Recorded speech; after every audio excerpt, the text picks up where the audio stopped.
首先，非常感谢暖星辰的打赏，谢谢。你提到的让我好好练习一下发声的问题，谢谢你对这个问题的反馈。我也是对我的声音很不满意。以前上学的时候，好几个同学说我声音难听，导致我对自己的声音一直都没有自信。现在在录制这些读书分享的时候，面对话筒就很紧张，常常感觉整个人都是紧绷着的，没有松弛感。这也导致了我的声音也有紧绷的感觉。我后续想办法改进。再次感谢您的鼓励。好，后续是今天的更新。我们为什么越来越怕过年？为什么中国式家长喜欢催婚？中国社会沦落为互害型社会的原因是什么？今天我们继续读《巨婴国》这本书。今天的读书章节中有以上问题的答案。今天我们读到的是中国式大家庭与回家过年，用表面完整来逃避破碎心灵、催婚的深层逻辑。我们为什么会沦为互害型社会？这3个专题。想听更多的内容，可以订阅我的 YouTube 频道。读完这本书之后，我还会就解读中国文化这个专题去读更多的书，以帮助自己查杀掉头脑中的中国文化病毒，在个体层面做到文化出埃及，早日跃迁到现代文明的状态。让我们开始吧。中国式大家庭与回家过年。中国式的大家庭拼命地粘合在一起，一方面是为了抱团，以便在没有真正规则的中国社会获得一个更好的生存；另一方面是为了追求虚假的亲密感。除了这2个实用价值，其实这种拼命共生到一起的状态，只有一个人会感觉很好，他就是大家长，其他人都会很难受，都想逃离，就是很少有人敢造反。最专制的大家庭中，最可怕的不是大家长，而是帮凶。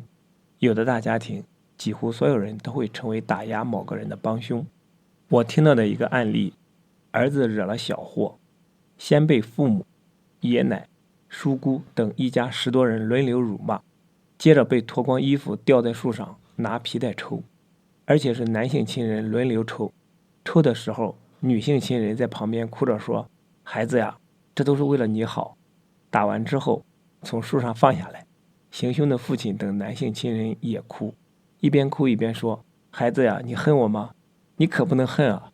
你恨就是没有良心。我们这都是为了你好。”擦，被超严重强奸，还被洗脑，让自己否定自己的痛苦感受，并说你们强奸的好。这样的大家庭中，大家长有着巨大的权威，其他人习惯性地做帮凶。每出现一个反抗者，大家一窝蜂地去教训他，这成了一个模式。一个女子抗婚，因为婚姻是父亲安排的，她不喜欢，结果所有亲人轮番上阵，哭骂苦口婆心，都要她从了吧。轮番上阵是反抗者最惧怕的，这时哪怕有一个支持者，他的勇气都会增加100倍。可是没有。如此可怕的故事，我以为只有在我的父母那个时代才会经历，可通过咨询发现，现在在我们的国度还广泛存在着这么可怕的故事。希望我们充分认识到这些故事的广泛存在和严重程度，坚决不要做无形中的帮凶。家庭图景和社会图景是一样的，它们有着很深的联系纽带。社会上只允许皇帝一个男人存在，于是其他男人的自恋都被损坏了。但这个男人可以在家里寻求自恋被满足，并且因为他将社会图景合理化，所以他会自动地将这个图景在家庭中推行。形成个体性自我的关键就是哺育一个人的感受。大家庭的可怕之处不在于虐待，而在于感受被否定。你在被残酷虐待之后，大家庭的其他人都对你说，那不是虐待，那是爱，你这个没良心的，怎么可以恨大家长？他的一切都出自爱。电影《英雄》中，男刺客含笑赴死，就是死在这种思想毒素中。按照弗洛伊德的经典理论，男刺客不能杀父，并将杀父的罪恶感化为自杀。但在中国，这应该更复杂一些。只有大家长有威严，比如刘罗锅的电影中，皇帝永远伟光正，一副有尊严的爷爷样。有正气的罗锅必须驼背，必须玩各种花样，和珅则永远谄笑着。美国人发明了情商一词，他们的情商有尊严为底，可中国式情商就是王刚饰演的和珅的那张脸，就是岳敏君作品中的那种貌似大笑实则苦笑的脸。无数张这样的面子脸构成了表面上要和谐，但永远暗流涌动的中国。所以，我们的街道可以到处见到伟光正的口号，但没有欧洲的小路那样干净。再看中国历史，哪怕再出类拔萃的文人，都缺乏个体性自我。逃到山里的隐士，也会幻想着某一天被皇帝这个大家长请出来，给予重用。因此，我之前写看唐诗宋词很失望，就因为诗词里都弥散着这个味儿。文人在描绘中国历史，而流氓却在创造中国历史。刘邦与张良，朱元璋与刘伯温，这种配合贯穿在中国几乎每一个朝代。哪怕洞见天地奥秘的最强文人，也只能在中国历史上做配角。或许原因是流氓重文化的毒比较少，还有自我，而最强的中国文人却丧失了自我。基督教文化有一个神性的大家长上帝，于是家庭中就没有了人神般的大家长，甚至强势的国王们都不能成为一个理直气壮的大家长。春运这一典型的中国图景，是中国大家庭这一集体无意识的呈现。那些不顾一切归家的人，你是归向家庭温暖的怀抱，还是一个大家长的权势？你是享受着那份家的亲密，还是只为圆一个表面团结的幻象？希望是前者。然而一旦是前者，春运这一强迫症式的宏大场面将不复存在。总结为一句话：尊重你的感觉，哺育你的感受，成为你自己。用表面完整来逃避破碎心灵催婚的深层逻辑。为什么中国的父母喜欢催婚？其实不止父母喜欢这样做，所谓七大姑八大姨也是这样，并且我们自己也一样可能会这样。想起读研究生时，认识一个很迷人的女孩，才25岁，就开始担忧以后嫁不出去怎么办。她后来就匆匆嫁了，又离了，又幸福地嫁了，现在还是迷人的不得了。现在她的世界如此开阔，但当时的那份焦虑仍然能回想到。她真的难以明白自己为什么要瞎着急这个。或许可以说，这是一个全社会都焦虑的话题。你怎么还没有结婚生子，成立家庭？你怎么了？你不正常吗？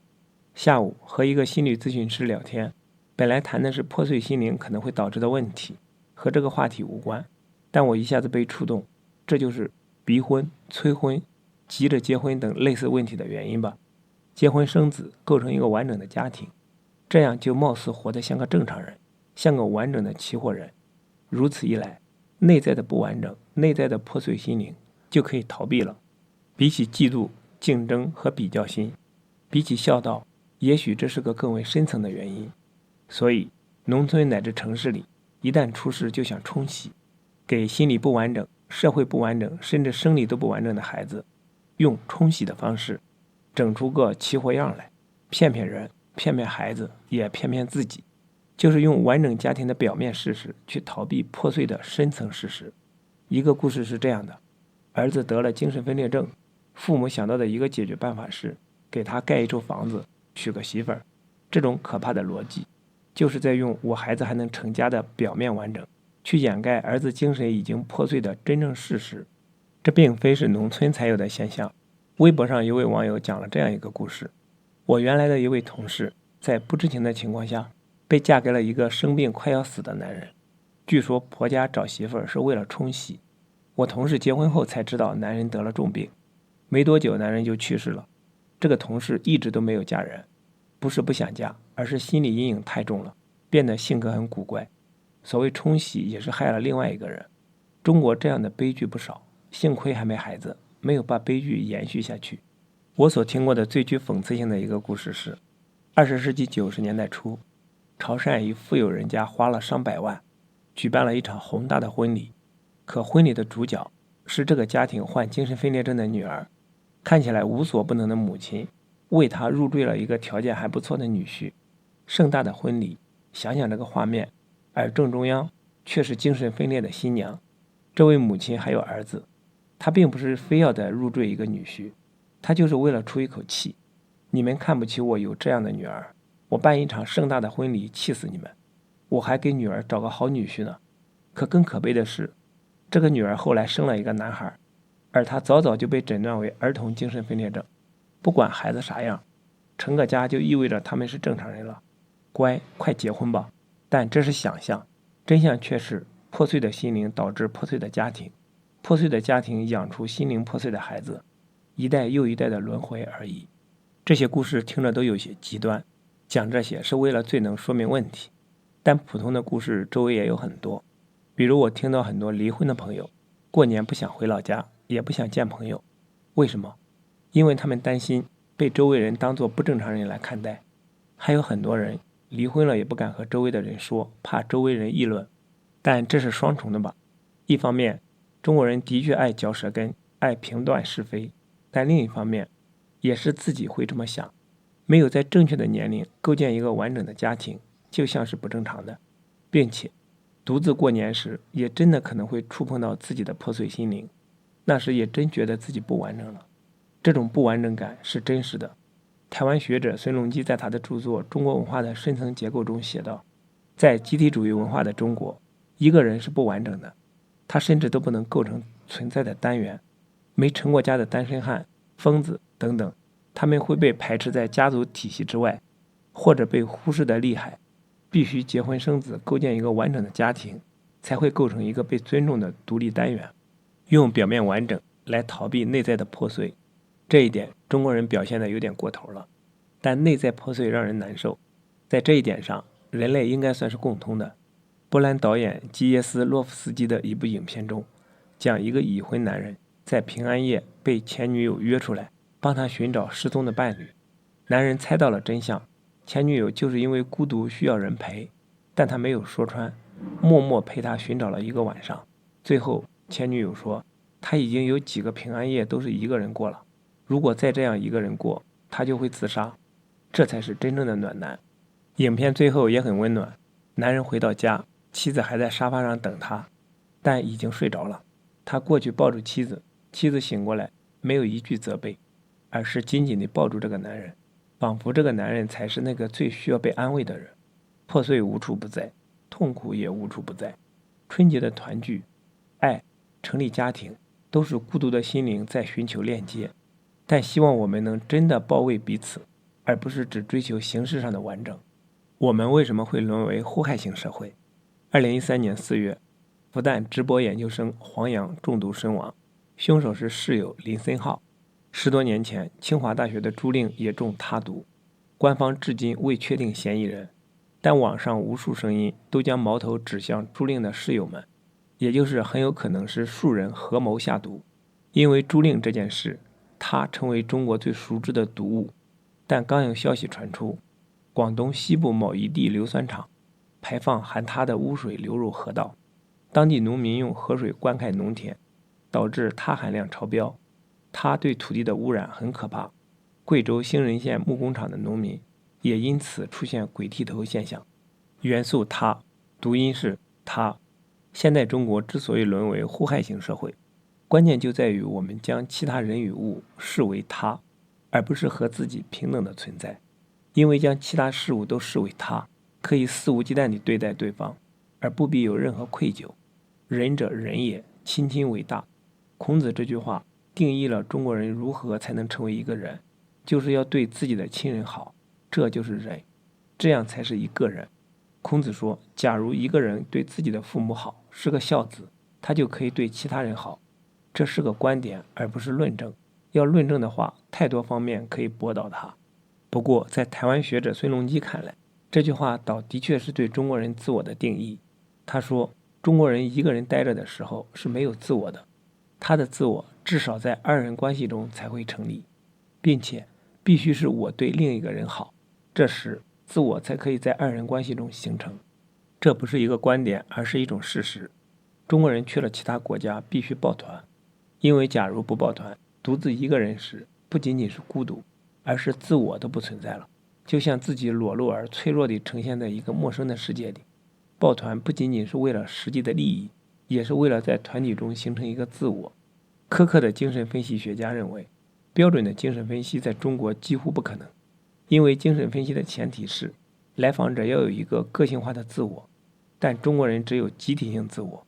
集体性自我先是构建于家庭，而后可以扩展到社会乃至国家与民族。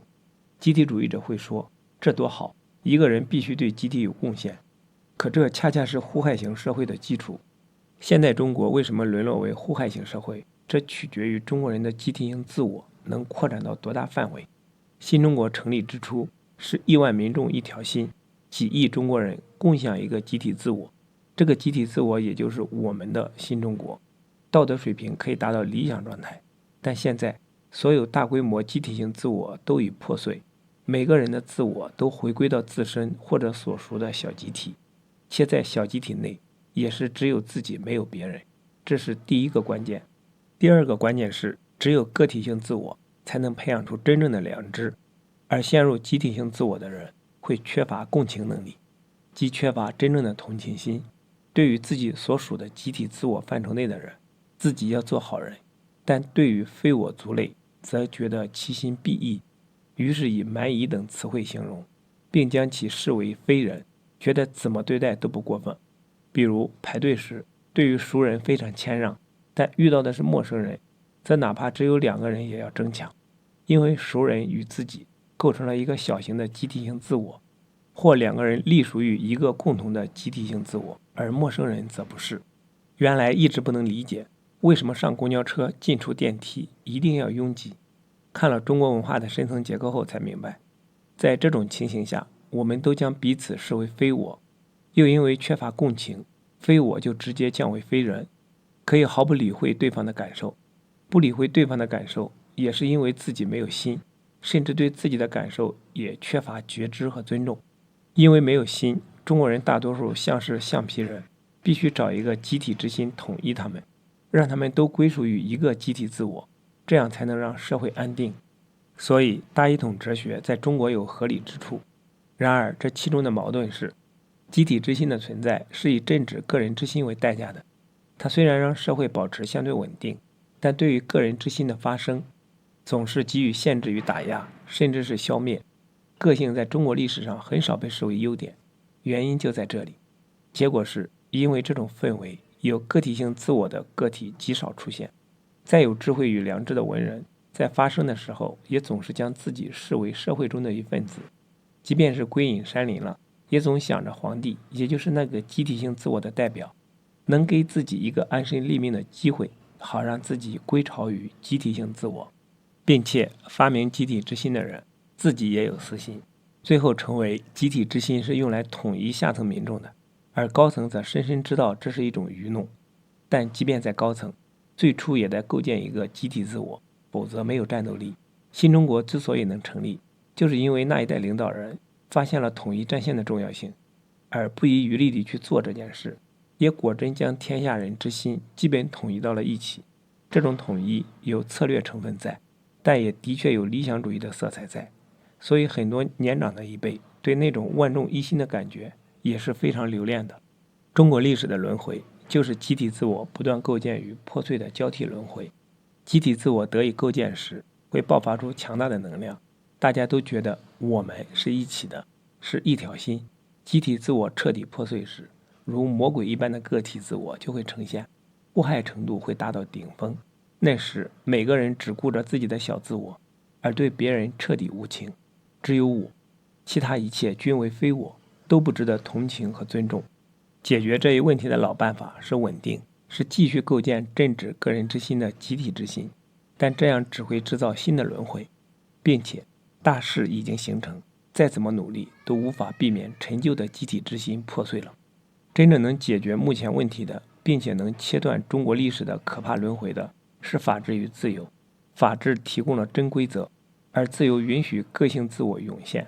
法治而不是权力，才是对付互害型社会的唯一有效武器。而更为重要的是，良知只能出自个人之心。好，今天的读书分享暂时到这里。今天我们读了《中国式大家庭与回家过年》，用表面完整来逃避破碎心灵、催婚的深层逻辑。